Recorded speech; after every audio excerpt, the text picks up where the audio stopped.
Hi, Dr. Liz here, and today's topic is decision making versus planning. I see a lot of professional women in my business. I've also owned 2 businesses myself and read a ton of business literature, listened to a ton of interviews. And I'm also an anxiety specialist. So sometimes the two come in together. Someone who's a professional woman and is getting stuck in anxiety around things. And what I have found over the years is that when you get stuck in the planning phase, trying to plan everything to go perfectly, assuming that if you plan and plan and plan, things will be okay, then that creates anxiety. The more that you can move into being a decision maker and seeing yourself like that. So this isn't just I'm going to make decisions, it's actually seeing yourself as a decision maker and as a good decision maker. What do you have to do that? You have to actually make decisions to be able to do that and practice that. Then the more that anxiety is going to be reduced. Now, part of this is, I think, a spiritual piece. Okay, knowing that when you make a decision that you're going to be able to adjust to whatever happens after that.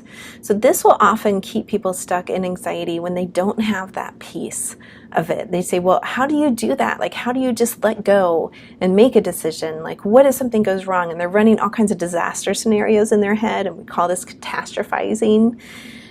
When you step out of catastrophizing and say and trust both yourself and whatever you want to call around you too, whether you want to call that your higher power or God or the universe, whatever you want to call it, fine with me.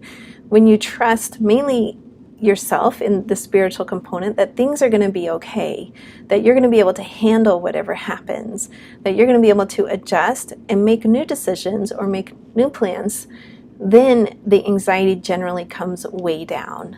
So I suggest to practice seeing yourself that way. Practice seeing yourself as a decision maker. Start making small decisions in the store and see what happens. Instead of like standing in the hairbrush aisle and trying to decide on the blue or the black hairbrush or the one that's round or the one that's like flat, just pick one, buy it, go, see what happens, right? Use it for a week. Go back and say, hey, I didn't like this one, I want to buy another one. Or this one was perfectly fine, right? Nothing horrible has happened. So you start with small decisions, then you work your way up to bigger ones, and then you work your way up to bigger ones, and then you work your way up to bigger ones. And they become easier and easier along the way.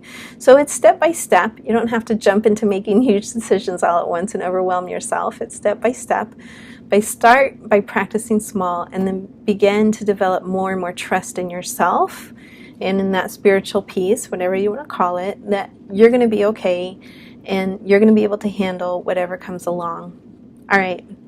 Have a wonderful day. Remember, there's free stuff over at my website, drlizhypnosis.com. I do see people from all over the world in my practice.